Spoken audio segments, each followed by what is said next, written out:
All right, guys, we got a video here from Patrick CC. I believe someone sent this to me. It's about the D'Amelio family. The D'Amelio experiment failed, and now they won't go away. That seems kind of mean. I don't mind Charli D'Amelio. She's all right. You know, she's fine. She's acceptable. I feel like she's not as obnoxious as most of the other people. She doesn't seem super conceited. Her sister does.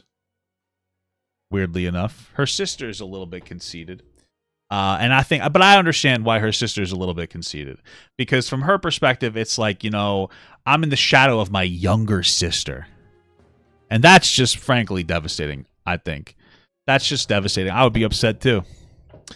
So anyway, you know, let's get this party started. Let's get this bad boy rolling. Probably one thing that comes to mind when you hear the name Charli D'Amelio, and that's TikTok. Sure. In March of 2020, she became the #1 most followed TikToker in the world, and for most of you, that's all she will ever be. Super chatted $2. Yep. Clips, big man. Thank you so much, brother. I love you. However, her and her family have tried just about every career imaginable since their meteoric rise to fame, yet they are still known as being famous for nothing. Today, well, I think the dad was like a senator or something, or he's not a senator. He's in some kind of public office. I'm pretty sure. We're going to look at the incredible story of a normal American family who was launched into fame for no reason, and how they are destroying their family trying to... I mean, at least Charli dances. Like, she actually is she goes to school for dancing. It's more than you could say about some of the other people on TikTok. entertain an audience that does not care about them. Damn. The D'Amelios lived a comfortable really? existence in a traditional New England suburb. Their parents were already rich before the fame, as the sisters attended the as most are, am I right? King's School in Stamford, Connecticut, which cost $50,000 per year to attend high school. Damn. Charli describes her life before TikTok as normal. I would go to school, go to dance, do my homework, and go to bed. It was I'm sure it was normal for her. pretty much like every other teenager's life. Charli downloaded TikTok like anyone else to distract their mind from the mundaneness of everyday life. Yeah, She uploaded I downloaded TikTok because my wife, well, she wasn't my wife at the time, but she was like, "Oh, I want to send you memes," and I was like, "All right." I usually was using Instagram, but I was like, "All right, whatever." And I downloaded it, and this is where it happened. did her first video in March of 2019, which was her and a friend lip-syncing to a I'm random soundbite. famous. She didn't expect anyone but her friends to watch her videos. Considering she had a everybody deep watched passion it. for dance, competing as a competitive dancer since she was a toddler, TikTok was the obvious outlet to post. How do you dance as a toddler? I feel like toddlers only have one dance move, and that's like you know, what are you doing as a toddler? You don't know how to dance. What the hell's the matter with you? Fun dance videos, but she could have never predicted what would happen next. Oh, In July Jesus. 2019, on her way to dance class, Charli posted a duet of her following the choreography of a user named Move With Joy. The video instantly went viral, and her notification Damn, another instance of a white girl stealing black woman's content, dude. Going viral. blew up during class. I had like 7 followers, but when she picked up her phone after class, she had 2,000. Whoa. Although Charli claims she never wanted attention nor was trying to be famous, after her first taste of virality, she prioritized TikTok. Yeah, bro, that's addictive. I remember I got my first 1,000,000 views on TikTok. My first 1,000,000 views was against a person who it was during Black Lives Matter, and I felt they were virtue signaling about black issues. And I heavily criticized that person, and I said, you know, all this black square bullshit. I was like, that's not helping black people. People like that video. Turns out that person was somebody my wife knew in the real world. My wife had known that person, and that was an awkward conversation. Like someone who did it as a full-time job. She posted every day, sometimes multiple times per day, and very quickly she gained hundreds of thousands of followers. Bro, people don't know how crazy I was. There were times where I would post, like, unironically, a lot. I mean, a lot. Like, I would post 20 times a day sometimes. I would just sit during COVID when there wasn't a whole lot of work going on. I would sit there and I would post 20 times a goddamn day sometimes. I'm not even ashamed of it. I should be.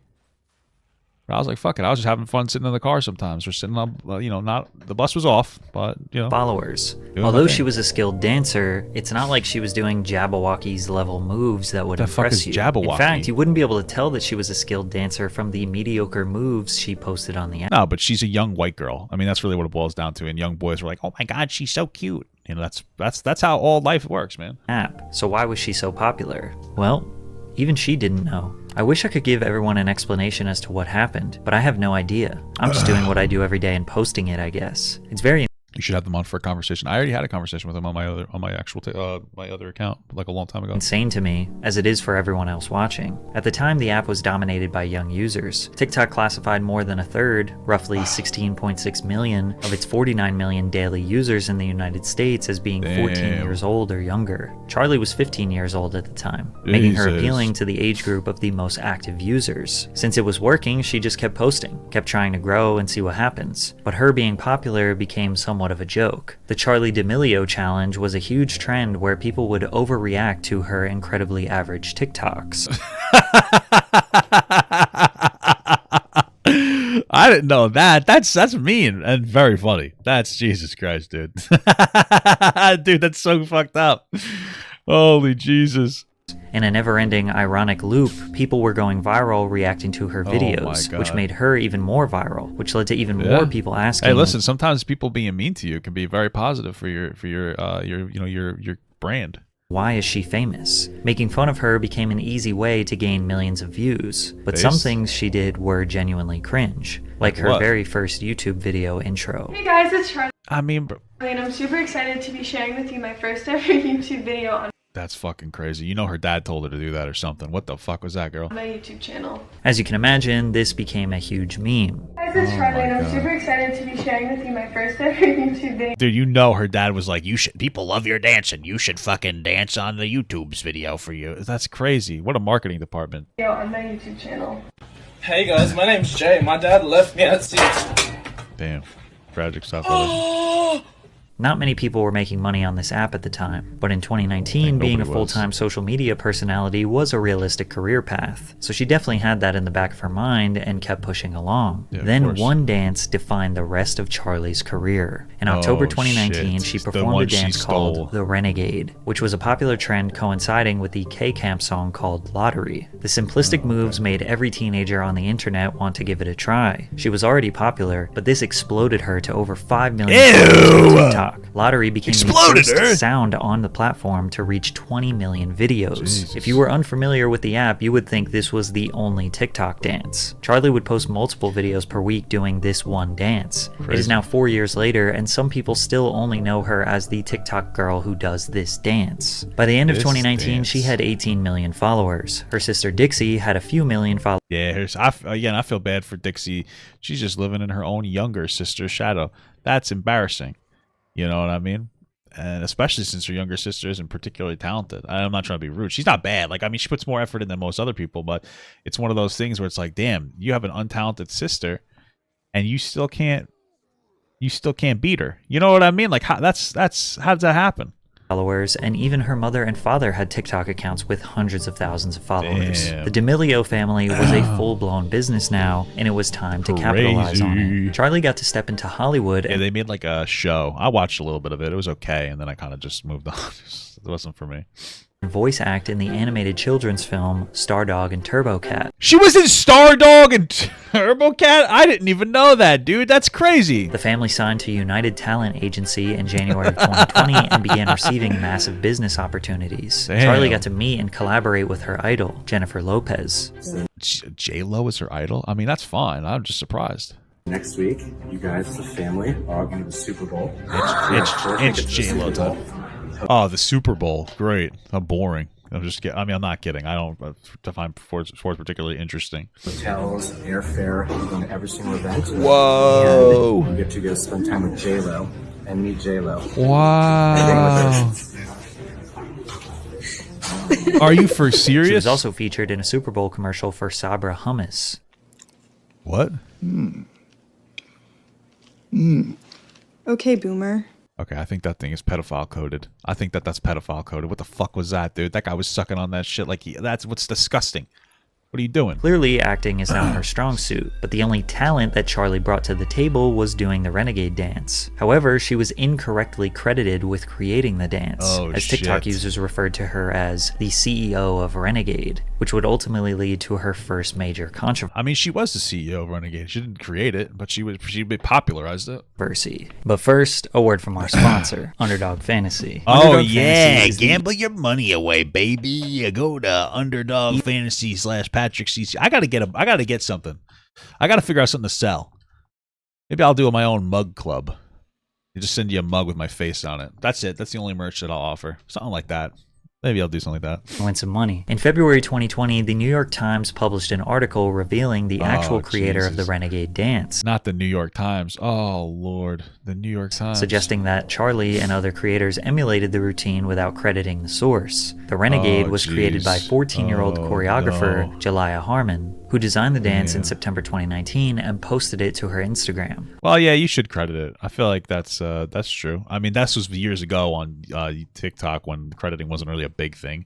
But yeah, for sure, if you make a dance, you should get credited. A month before. I think TikTok's done a lot to try to do that. They have the sound thing.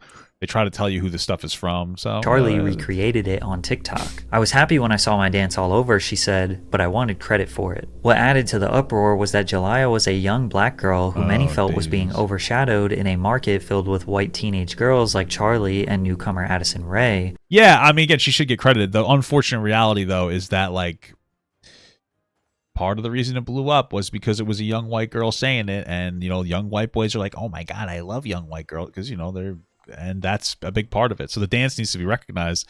I just don't know if it would have been as popular if, you know, Charlie didn't do it. I'm not saying young, like, white girls are more attractive. I'm just saying that that's just kind of where the beauty standards lie. So who stole her dance and profited immensely. Unless you have a copyright for the dance, then nobody can technically steal it. However, there are countless examples of influencers who gained a career from creating one dance, but then never figured out a way to make money from other people doing the dance. Charlie, through a publicist, said that she was so glad to know who created the dance. I know it's associated with me, she said, but I'm so happy to give Jalaiah credit. Shortly after the New York Times article was published, Charlie posted a video to the TikTok performing the dance alongside Jalaiah and Addison Rae. Now it's considered standard practice to put dance credit, or DC, then tag the creator who originally made it in the caption. Cool. Even when Charlie went on Jimmy Fallon to dance in front of millions, they DC'd everyone in the description below. I'm just glad Young Daddy Cack got their credit. Fantastic. Yeah, I mean, that's the best you can do. That's good. You know, us normal people won't give a shit about those credits. But, you know, if you're a business or something, you might care. You'd be like, oh, this person made this dance, like, we should, you know, whatever, maybe we want to use them or something. Fortunately for Charlie, this controversy kind of went away quickly because the world got hit with the pandemic and had bigger problems to address. By the end of March 2020, nearly the whole world was shut down, with hundreds of millions of people inside browsing the internet all day. TikTok gained 315 million new users. So when Charlie officially became the #1 most followed TikTok account on March 25th, it was huge news. She surpassed Lauren Gray at 41.4 Not Lauren Gray. Who the fuck is Lauren Gray? million followers. TikTok having a rising star was crucial for their success. Charlie was their model example of how this app can change your life, but it just kept leading to more and more people asking, why is she #1? Why is she famous?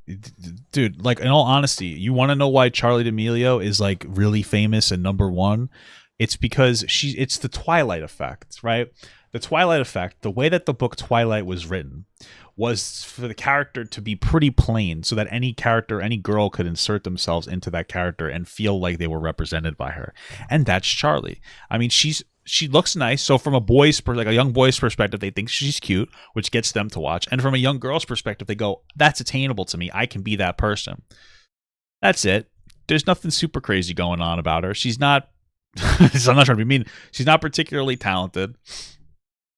You know, it's just the plainness, man. I'm not talented either, but hey.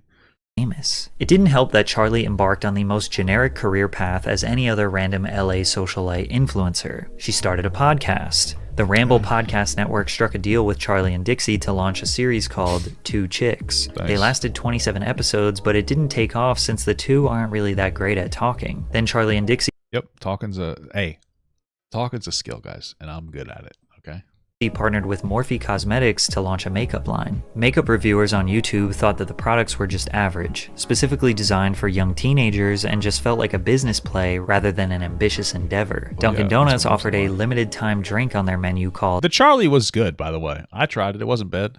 The Charlie. Then she collaborated with Hollister, designing a limited edition fleece sweatshirt. Charlie later appeared in Jennifer Lopez's music video for the single Pati plus Lonely, and in Bebe Rexha's Is that Mike O'Hearn kissing a appeared guy? in Jennifer Lopez's music video.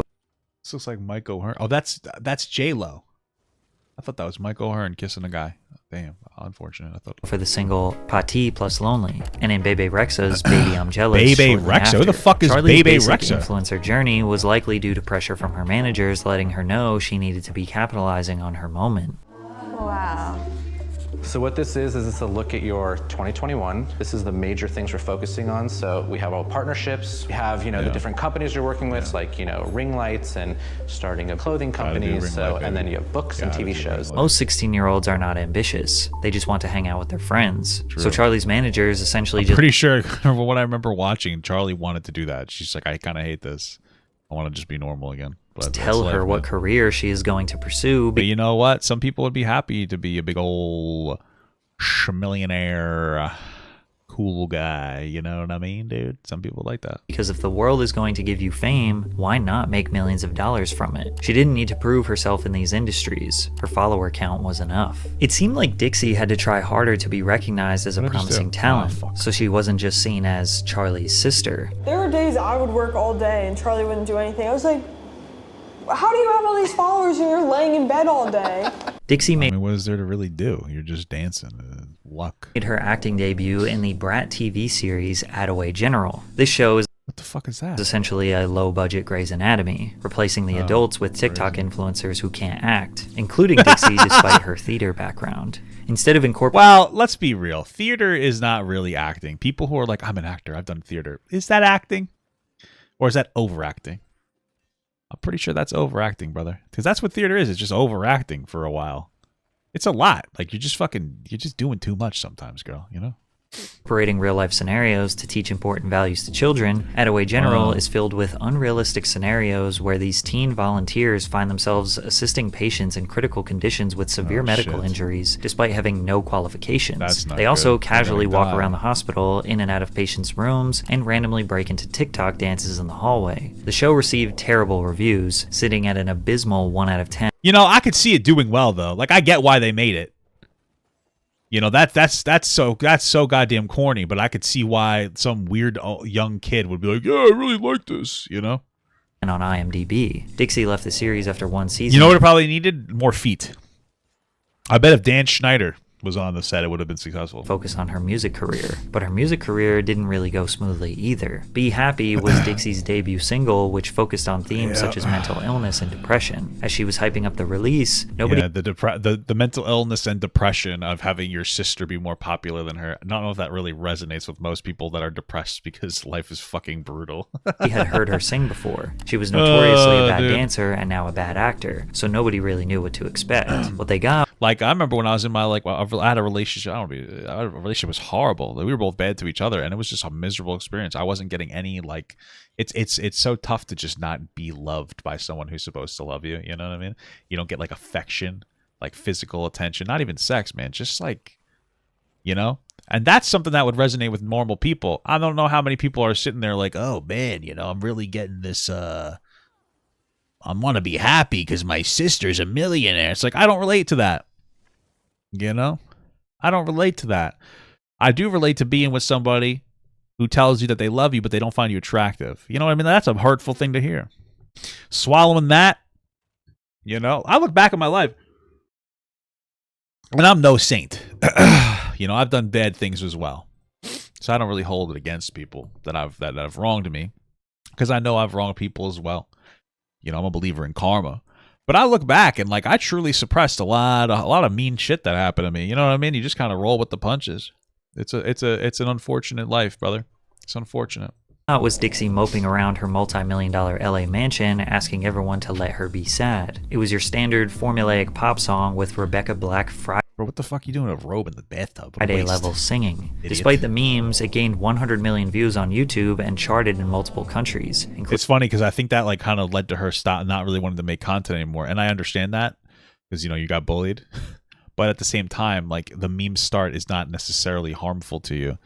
lets you move forward and do better. Including New Zealand, Ireland, Canada, and Scotland. The song was later certified gold, prompting a remix featuring singer-songwriter Black Bear and rapper Lil Mosey. And although many expected her to tuck her tail and quit music, she did the opposite. Dixie signed a record deal with record executive L.A. Reid's label Hitco Entertainment. For the rest of the year, she released 3 more singles: Naughty List, a Christmas song with Liam Payne, One Whole Day featuring Wiz Khalifa. Why do people make Christmas music anymore?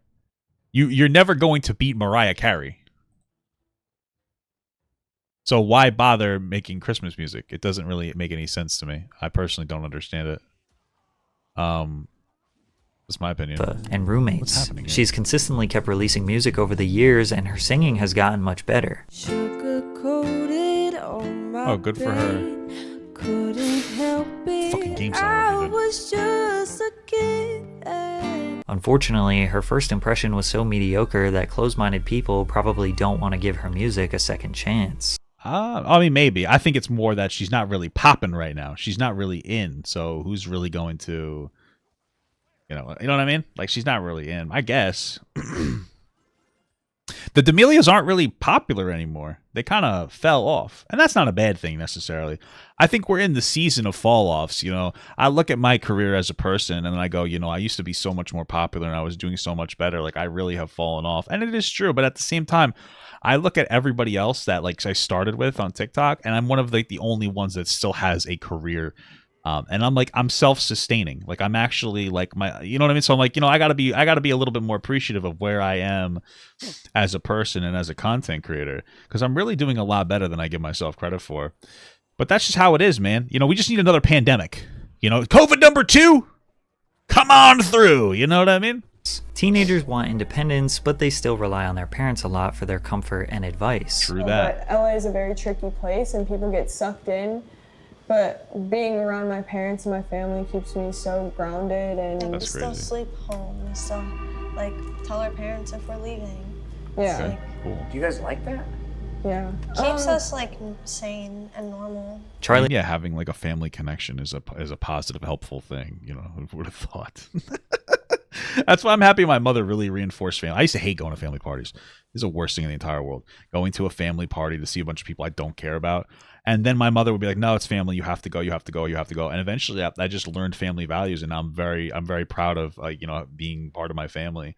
And I'm very happy that I had those values instilled into me. and Dixie likely went into business with their family because, well, it'd be more comfortable to attack the crazy Hollywood lifestyle as a group. The D'Amelio family YouTube channel was launched, which would lay the foundation for their reality show. These videos only proved that they were just any other ordinary family. It also sparked their first major controversy. That could also be a positive thing, though. I think that one of the things people look for more now, I would argue, and maybe I'm wrong, is normal people. I mean, it's like refreshing seeing a family who's not completely just like, they seem kind of normal. They're just like an annoying rich Hamptons looking group of people. You know, it's like, whatever. I don't think it's that big of a deal. I could see why people might enjoy engaging with something that's like more real, even if they're out of touch, you know? Together. In November 2020, Charlie lost everything back in the day was like this big, like almost performance piece. At least I feel like everything is like so filtered through reality television. I think it's exhausting and it warps you and rots your brain. You look at YouTube stuff and it's like all filtered through it really is just like all filtered through drama in this weird way where it's like a reality TV show and it's just so peculiar. You know, I don't know why my thing's not working. Roughly 1 million followers after posting the first episode in a new series called Dinner with the D'Amelios. The series was intended to feature the family eating a meal with a different... Bro, this was so stupid. This was such a dumb controversy because I remember this controversy and it's like funny because I specifically remember this controversy. It was at a time when I had a lot of followers, but I really didn't have a lot of traction. And I was like, I was like on a little bit of a decline. That's the ebb and flow of content creation. And I made a video like, why the fuck are you guys so obsessed with like Charlie doing something wrong? Like she just didn't want to eat. She fucking snails. And for whatever reason, my video blew up. And you know, I'd be thinking too much of myself, but at the time, I'm pretty sure I shifted the narrative a little bit on that topic. Or I could be wrong. Maybe I didn't. Maybe I just think too much of myself. That's also possible, brother. But you got to let me believe. surprise Yeah, let me guest. believe it. In the first episode, the D'Amelios sat down with James James Charles Charles for a paella Hey, dinner sisters. prepared for them by private chef Aaron May. The dish, traditional to Spanish culture, contains snails. Dixie picks up the snail, Why the fuck would I want to eat snails? repulsed by the idea of eating it, Yeah, who and the would chef be? tries to convince her to try it. This is what happened. See? It sometimes happens when. Don't be so dramatic. Excuse yourself. I relax. You put a snail in her mouth, I'll be throwing up too. Oh, she actually threw off. Yeah, you think you're a little too much. That's possible, bro. But just keep in mind that I made James Charles take down a twerk video. Okay, I got 35 million views on out twerking James Charles specifically, and he took his down. So I was more influential than you people think. Snails are yum. I don't know, bro. Ew! Do we have any dino nuggets? Ew! True. While not liking snails is normal, it's obviously very rude to gag and make a huge scene. Who cares? Who cares if it's rude? First of all, it's some bullshit. Like, who cares if it's rude, bro? Like, I would gag too. Yeah, she's probably being dramatic, but she probably just is dramatic. She's a young girl. Girls are dramatic. Imagine how the chef felt seeing that. Especially Snails are amazing, but they're an acquired taste, bro. Come on, what is that? What is that, like eating dirty ass? True. when later in the video, Dixie picks her nose and eats the booger. So they have their Wait, what? That's insane. I didn't know about that. seeing that. Especially when later in the video, Dixie picks her nose and eats the booger. That's incredible.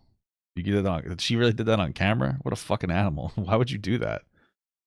You had to. You were being recorded. Why would you eat that? Why would you do that? So they have their own personal chef, and Charlie is asking for dino nuggets. Who cares? The privilege this girl has. While their father Bro, shut the fuck up. Stop acting like you would eat goddamn snails. You guys wouldn't eat snails. People are acting like, oh my god, I would eat the snail. No, you wouldn't. I would puke. Get the fuck out of here. continues to try and have an engaging conversation with James, the girls couldn't be less interested, picking and playing with their food. To cap it off, Charlie Like made a poopy comment babies. about her follower count that rubbed James the wrong way. Yeah, it was funny.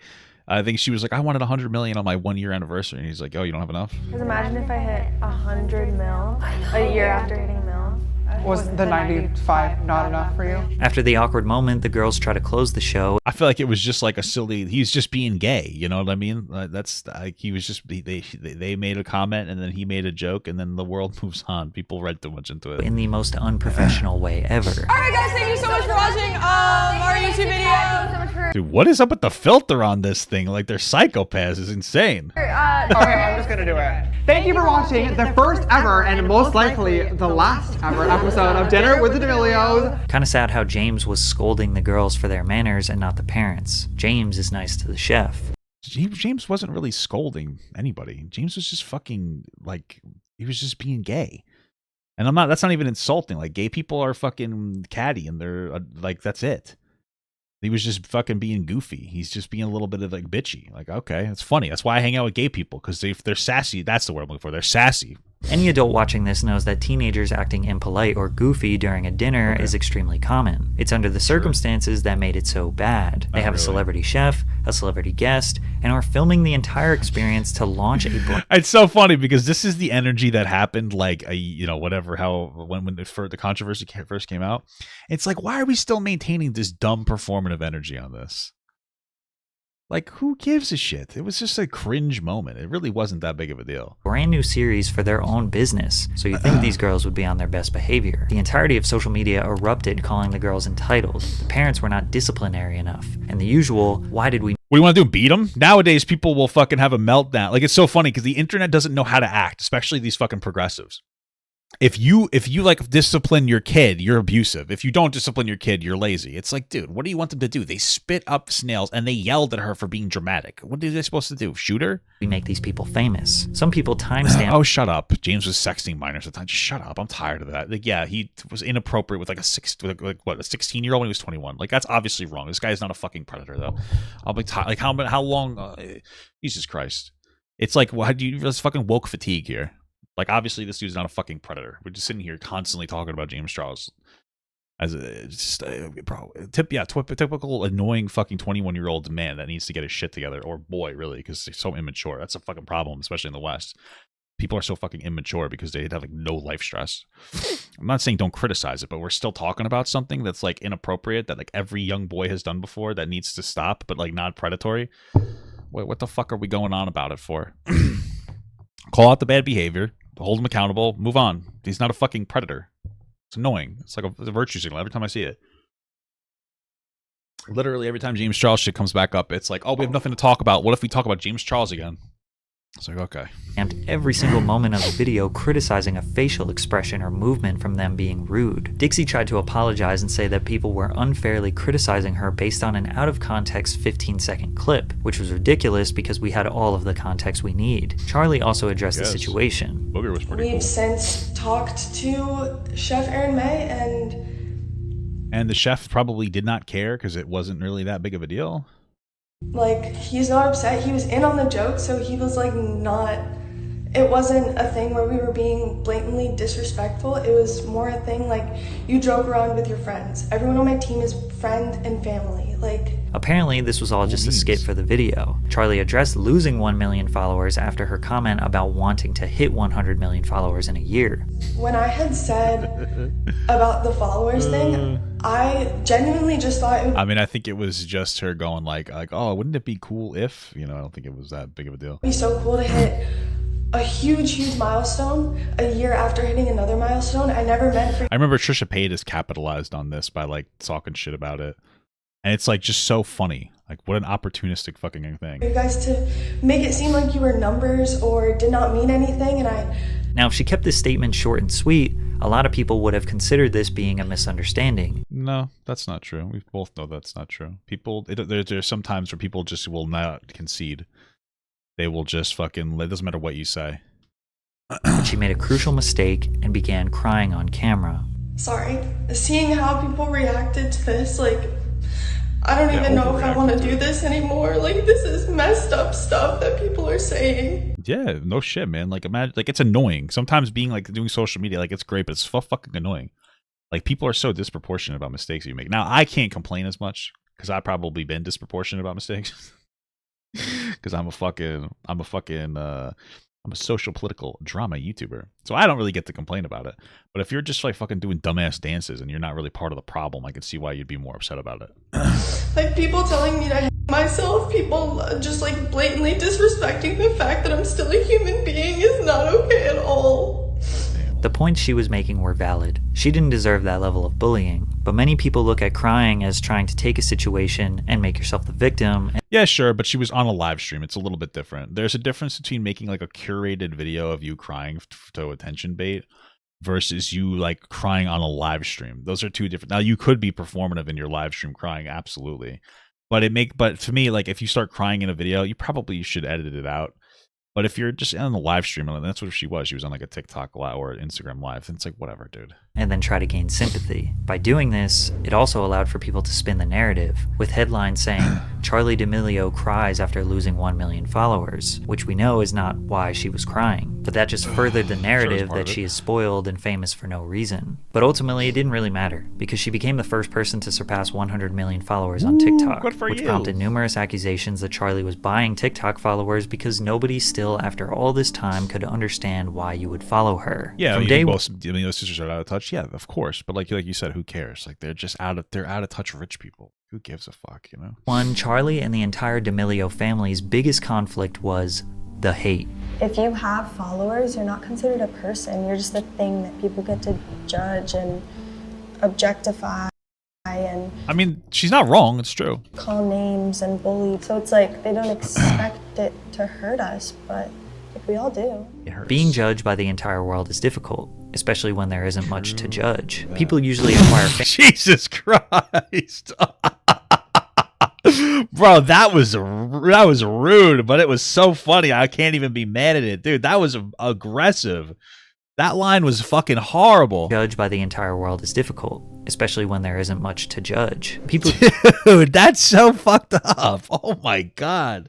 I mean, kind of based, but also, Jesus, man, leave her, like, that was the most vicious thing I've ever heard someone say in my life. Holy shit.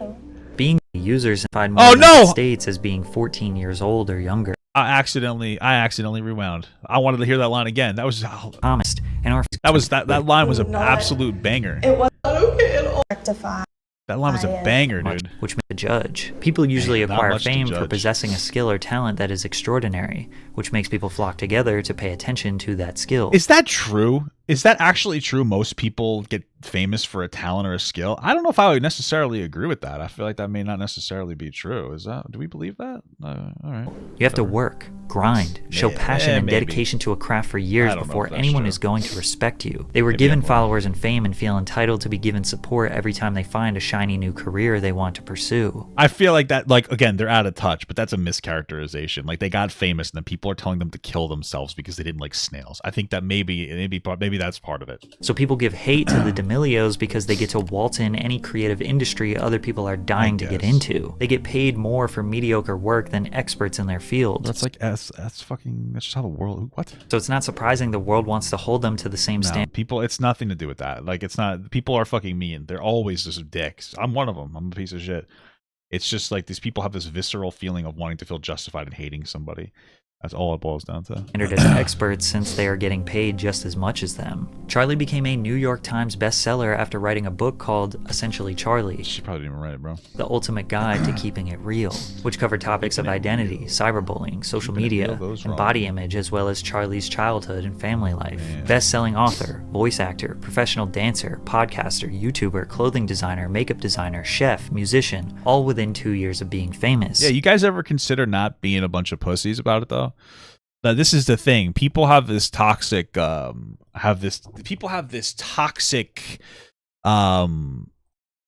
mentality to them that when they see somebody else that's doing better than them, they do an instant comparison and they go, wow, I'm not as good as them. I feel bad about that. Or I'm not doing as well as them.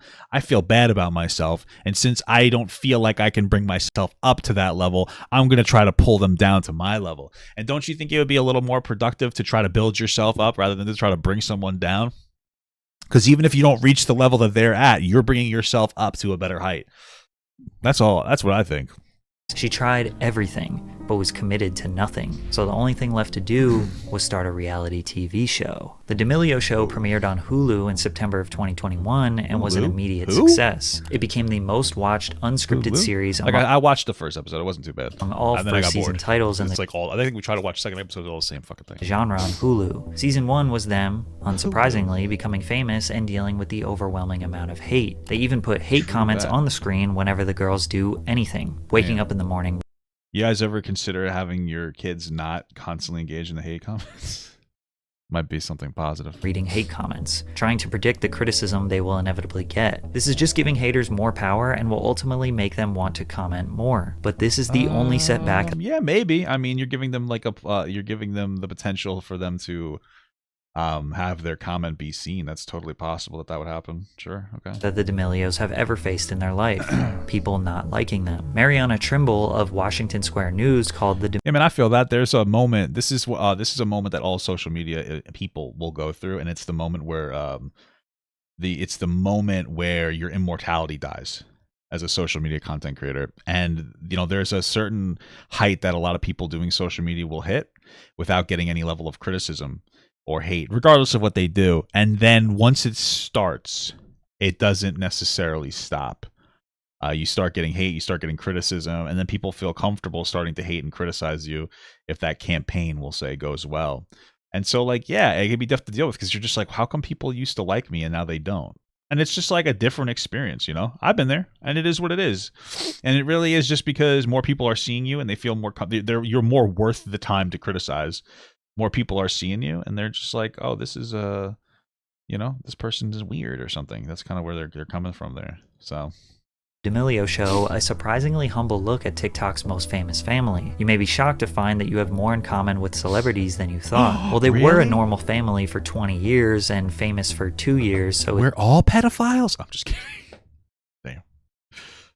it's not that surprising to think they are just like everyone else. But season 2 took a weird turn. They documented Charlie's new burning passion to pursue a music career. Music was the outlet. God, everybody's trying to do goddamn music. Now with auto-tune, it's so possible. It's ridiculous. For Dixie to break away from just being I'm Charlie's going to sing. What should I sing? Yeah. sister. And since Charlie was speedrunning every career path, you would think they would just let Dixie be the singer. But to make it worse, they lied to Dixie for months, claiming that Charlie was at acting class when she was getting singing lessons. sons. Why would they lie to her? That sounds like the farm drama or something. That's so weird.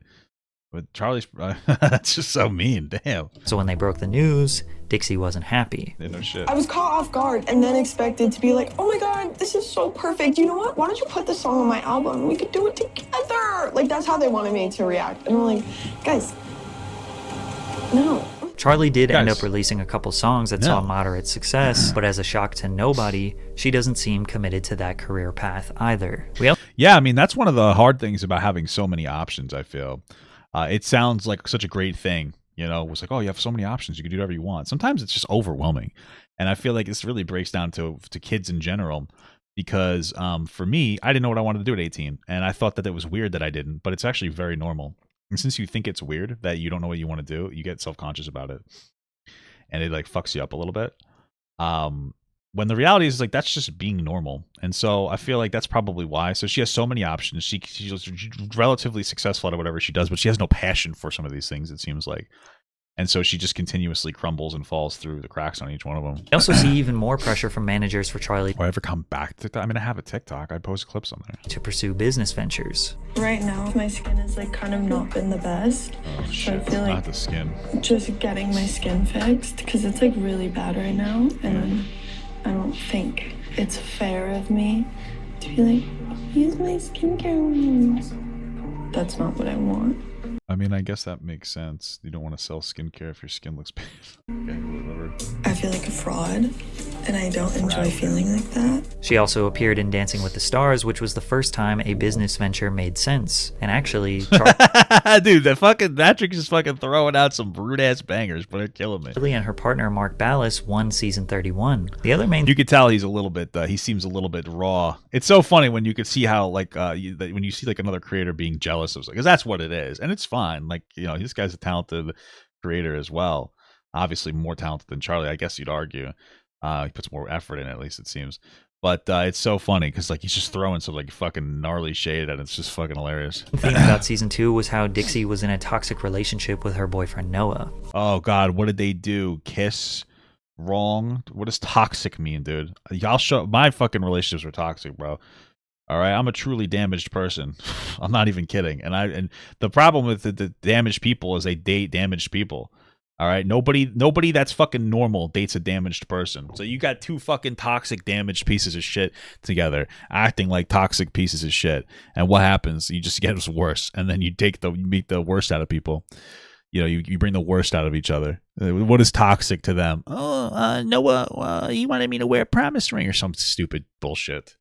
How many times have you guys quietly separated and gotten back together over the last year? However, season 3 gets so toxic. Okay, cool. even darker. You guys ever get in a screaming match with somebody and they start like hitting you and pushing you and you can't hit them back because they're a girl? Like, I don't know, dude. That's toxic. Who broke up? Bro, fuck. Life is a fucking grind, dude. What are you talking about, man? Get the fuck out of here. That's your fucking toxic relationship? Okay. You know, God bless you, I guess. Starting with their father talking about the family's goals for this season. Goals for this year, I would say what our goal is. Oh, I don't even blame her for hitting me. That's how toxic it was, dude. Like, it's just, it sucks. Like, fucking toxicity back and forth, man. Like, you gotta grow up. I think that's toxic. Every year to do no harm to our family. Then they go on to make an entire season about Dixie and Charlie hating each other. Damn. You just need me. Like, you act like... That's very performative. Probably not good for their relationship. I don't need you. Great. Damn, I don't need you? They're really going. You too. You can find a ride home, you can walk home, you can... I'm sure I can find talk. another ride. Okay? Damn. Anyone else? I have Uber. Great. This was just what we see on camera. I mean, once a girl cuts her hair short, you know she's out of her fucking mind. Charlie says it's even worse off camera. Like, she doesn't really see how she could even, like, be the problem.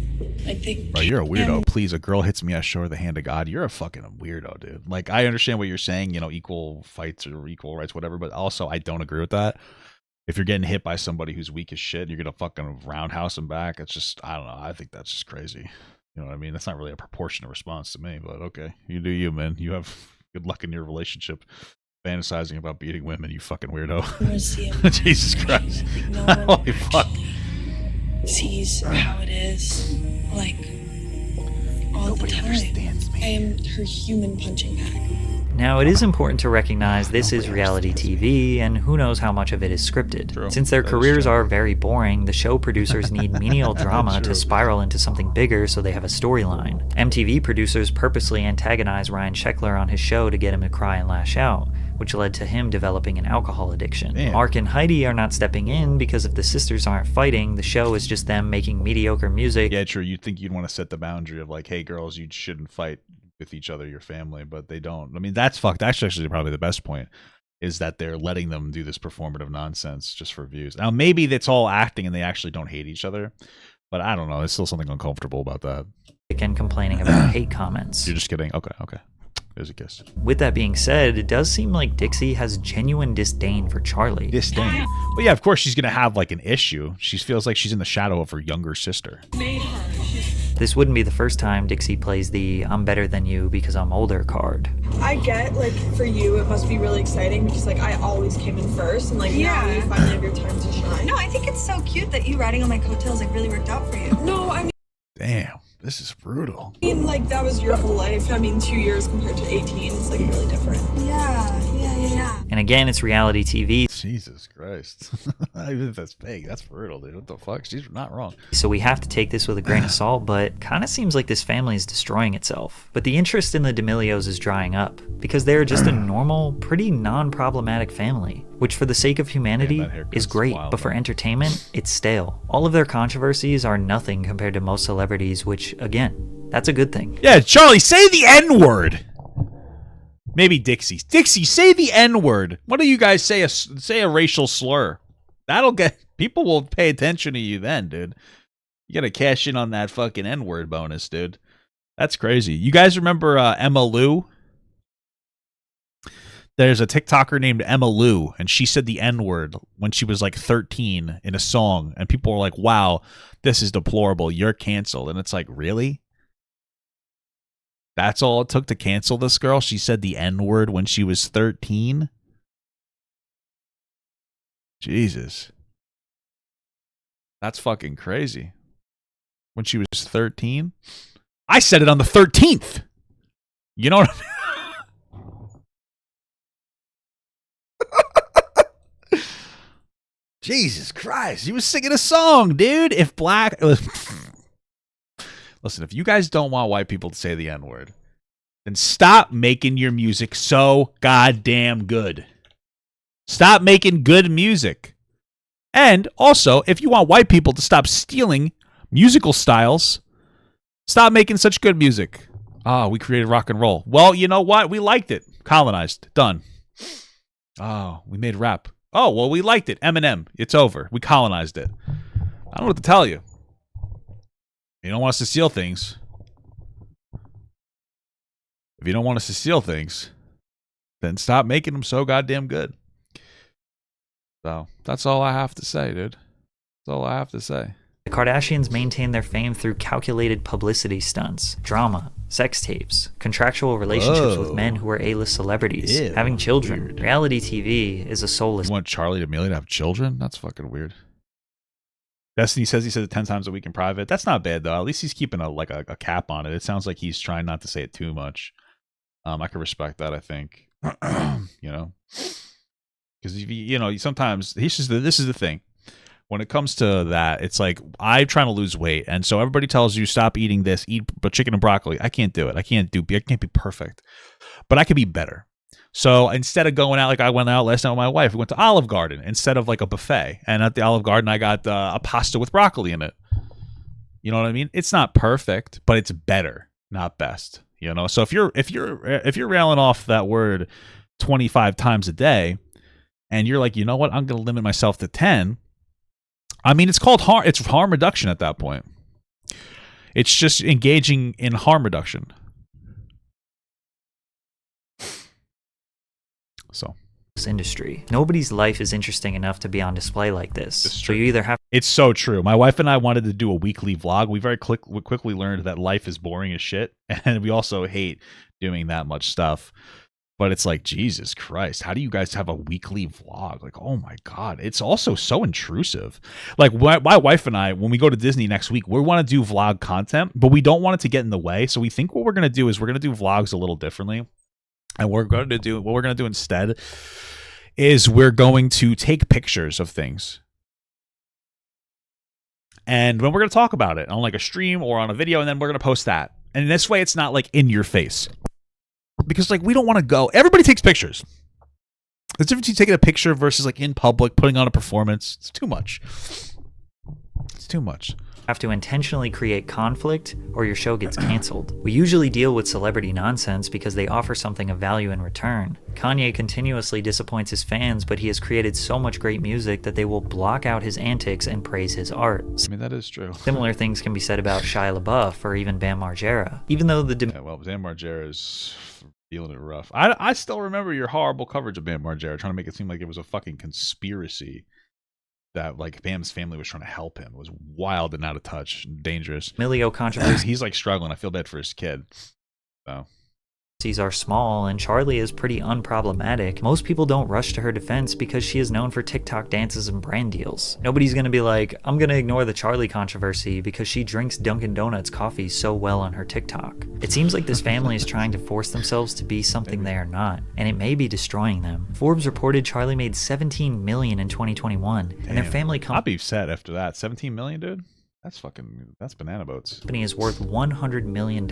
They have won the American dream. The already rich family got even richer. These days, Charlie's comment section is flooded with people who say she fell off. She doesn't get millions of views and likes anymore. First it was famous for no reason. Now it's not famous enough. It's never going to end. Ignore the I mean, you have your ebb and flows when it comes to being like doing celebrity stuff. So she'll probably like have like another time to shine at some point. Hate comments. Why let Hollywood destroy your family for their entertainment? Okay, cool video. Cool beans, good video.